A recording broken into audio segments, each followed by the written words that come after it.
Ang gipaabot sa kadaghanan kung doon na ba'y apostolic connection ang Seventh-day Adventist Church, ang tubag naa. Sa unsa nga rason? Buhat 17:2, si San Pablo nagbantay sa adlaw ng ipapahulay.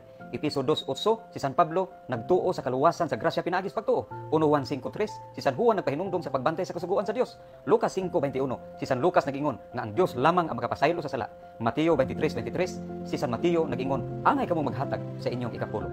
Ang pagpahulay sa adlaw nga Sabado, ang kaluwasan sa grasya pinaagi sa pagtuo, ang pagbantay sa kasuguan, ang pagtuo nga Dios lamang ang makapasaylo sa sala ug ang paghatag sa ikapulo, kining tanan mao'y kinabuhi og pagtuo sa mga apostoles ni Kristo. Ug mao usab kini ang pipila sa mga baruganan sa Seventh-day Adventist Church. Ang ikaunom ug ang katapusan, ang Seventh-day Adventist Church dunay biblical connection. Buti pasabot nga ang 28 ka mga doktrina sa SDA Church nagsubay sa tibuok Biblia uban sa lamdag sa Espiritu Santo ug wala nagsukad sa tradisyon ug pagbuo sa simbahan. Busa higalog igsuon ang Seventh-day Adventist Church, dunay divine connection, dunay patriarchal connection, dunay prophetic connection, dunay messianic connection, dunay apostolic connection ug biblical connection. Ang Buhat Kapitulo 17, versikulo 2, dili pwedeng mamahimong basihan sa atong mga higala nga mga dili Katoliko, especially ning ato ang gihatagan og reaksyon karon nga usa ka pastoy sa Seventh-day Adventist. Nga naman tungod kay ang gisulti sa balang kasulatan sumala sa iyang nabatasan. Kung mingon tag sumala siyang nabatasan, buti pasabot na siya connection dito sa usa ka institusyon nga nag-implement ni anang maong gitawag og adlaw igpapahulay or adlaw nga gitawag og rest day nila or Sabbath day.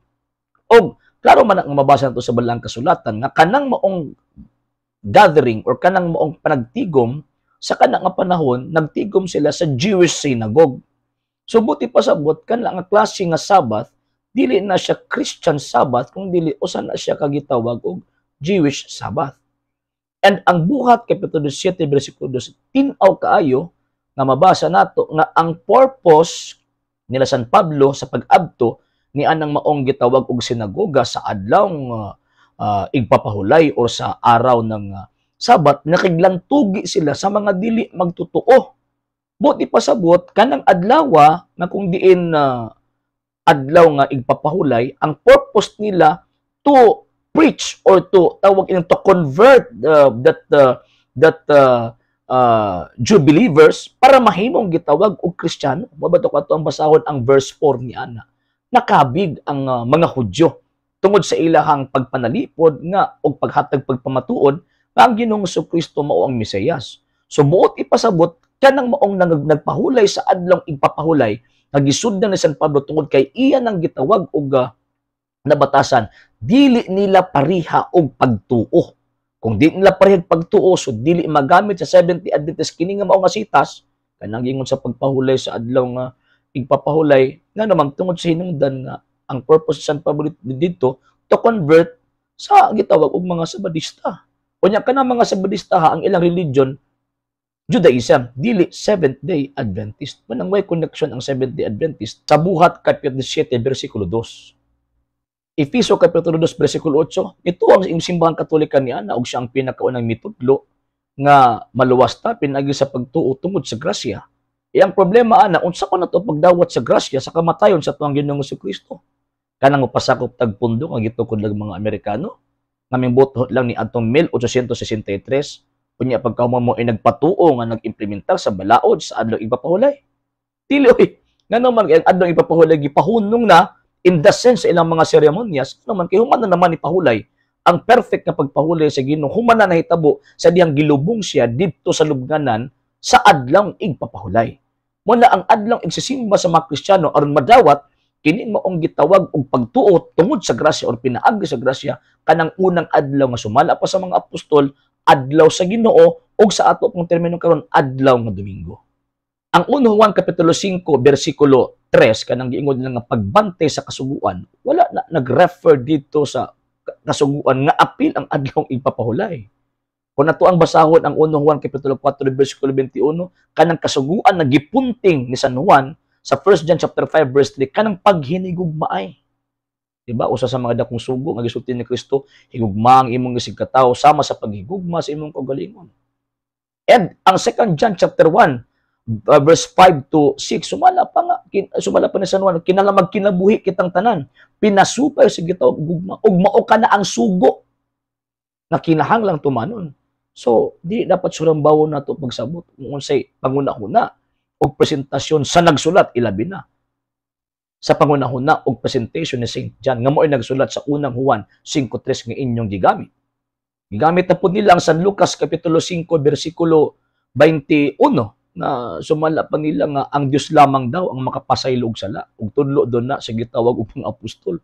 Basaha ra gud na ninyo tarong og 15 ni sulti na nga ang Dios lang ang makapasaylo og sala. Kadto ng mga kalaban sa tuang Ginoong Jesucristo.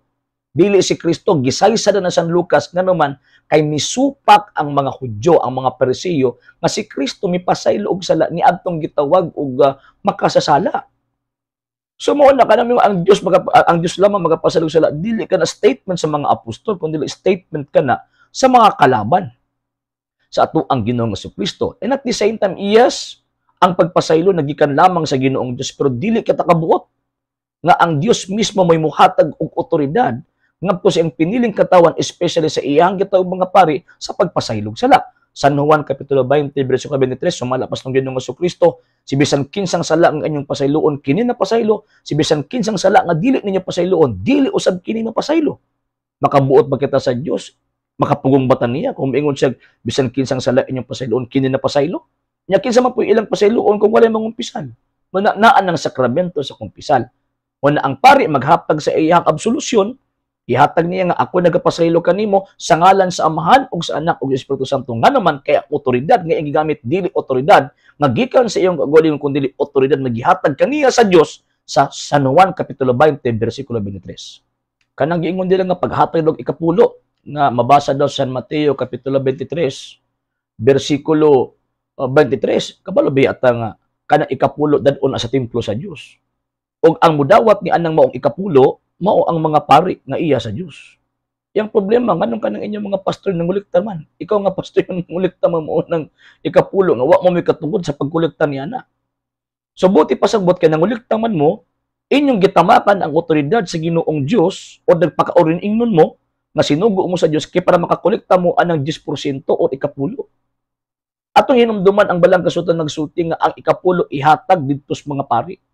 Dili ihatag didto sa mga pastoy. So, buti pasabot, nakakommit mag-usurpation of authority. Nga naman kay, di ba lang may katungod nga mudawat-an na niya, pagka man kami nagdawat-dawat-an na ikapulo. And at the same time, pagturunan sa Ginoong Jesucristo nga dili ihigot ang tao sa gitawag og obligasyon, sa gitawag og na agi-fix nga paghalad. Kung dili ang paghalad, sumala pa sa balaang kasulatan, subay ka na kung unsa ang ato ang kinasing-kasing nga mahalad dito sa Dios. Kinabuhi daw sa gitawag og mga apostol ang tawag ining pagpahulay daw sa adlaw Sabat o sa adlaw Sabado. Alag-alag di sila mapahulay nga sakop man sila sa Judaism, dili man sila sakop sa 70 Adventist.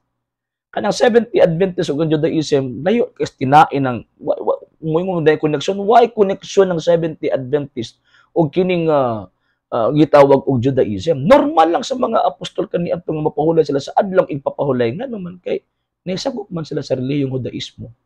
Pero kanang word na gud nga igpapahulay kung tan-aw na to ang esensya, kanang total rest, cessation of total cessation of work, wala nagibuhat sa mga apostol. Nga naman kay kung magpahulay sila sa adlaw igpapahulay, magwali man, manudlo man, unya mag-convert, makigdebate pagani. Subuti pasabot ang esensya sa total cessation of work, wala nagibuhat sa gitag mga apostol. Hinunua ilaha pang ipang-convert ang tawag ining mga sabadista kani adto nga sakop sa relihiyong Judaismo, dili sakop sa relihiyong sa 70 Adventist or sektang 70 Adventist. Ingon pa sa atong higala nga naaday biblical connection ang 70 Adventist nga naman kay most of the 28 fundamental doctrines sa SDA nagabase daw sa gitawag og balaang kasulatan. Dili man na enough nga makaingon na tanga tinuod na mo iya mo na sa Ginoo nga naman dili may kamo nagbase sa kasulatan. Kadaghang tawag ining mga sekta karon nga puro nag-angkon nga nagbase sa kasulatan sa ilahang mga doktrina. O in terms of sa pagpahulay sa adlaw nga ikapito or adlaw sa igpapahulay dili may kamo ni pahulay ana gani mas nauna pa ninyo ang 70 Baptist kay before natukod ang 70 Adventist na atong 70 Baptist nga kung asa dito na influence si Joseph Bates nga one of the founders of the 70 Adventist. So kung kana ang prinsipyo Tungod kay nagabasi mo sa balaang kasulatan, so ang mahitabo din daghan na mo tinuod. Nya pila na kabuk iglesia gitukod ni Kristo nga usa ra man kabuok. Ang Seventh Day Adventist wala daw nagabasi sa gitawag og tradisyon og sugo daw sa simbahan nga o sugo ba sa usa ka gitawag og simbahan. Ay wala ninyo gituman ang gisulti sa balaang kasulatan. Ingon ninyo nagtuman mo sa gisulti sa balaang kasulatan. Ano nga magtuman sa balaang kasulatan nga nag-ingon nga hupti ninyo ang mga tradisyon nga among gitudlo kaninyo pinaagi sa pulong ug sa sulat. Subot ipasabot isupak din mo ni ana. Ikaduha, ingon pa ni San Pablo ang simbahan ang haligig patukuran sa kamatuoran. Nga naman kay ang simbahan mo siya mutudlo. Dili ang individual nga tao ang gitawag og mutudlo. So kung ang inyong prinsipyo wa mo nagabase sa tradisyon o mo nagabase sa desisyon sa usa ka gitawag simbahan, labi na sa simbahan nga gitugod ni Ginoong Kristo, wala mo nituman sa balaang kasulatan. So, ang buti pasabot ka ng inyong claim, di ay wala nyo nagibuhat ng inyong claim. Yung pa sa itong higala nga, ang Seventh-day Adventist daw na adoy divine connection claim, pero walay proof. Na adoy sila gitawag og prophetic connection claim gihapon, walay proof. Kalayo ra ng tawag ining sa panahong Kristo ug sa 18th street, pertig yung gitawag og layua. Ingon pa nila na ado sila gitawag og messianic connection samot nga naman sa usang pagyan nagka-connection ang 70 Adventist nga natukod lang man ang 70 Adventist yaptong tawag ining 1863. Then pagkaman ingon nila na ingon niya na ado sila gitawag og apostolic connection. Giusan ninyo pagka-connect sa mga apostolos kanibuto laman mo 1863. Kisa man nagtudlo kang Ellen G. White nga na-connection sa mga apostolos, William Miller. Katong pagkapalpak ni William Miller. Wa man to Espiritu Santo si William Miller. Nga naman, nakatudlo ang sayop.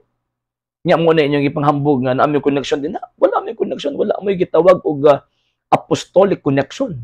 Kay putol mo, ang inyong connection putol, paatras, gikan kang William Miller, paatras nga sa mga apostol, wa may connection. Biblical, ingon pa ninyo, ang SDA na ay biblical tawag ini nga connection, claim gihapon, pero walay proof. Puro lang claim, puro lang angkon, pero walay proof. Nya ang ila pag yung giangkon, relihiyong Judaismo. Wala man na sa Biblia ng Seventh-day Adventist. Wala po sa Biblia nga si Ellen G. White, gisugo sa Diyos, aron mahimong propeta.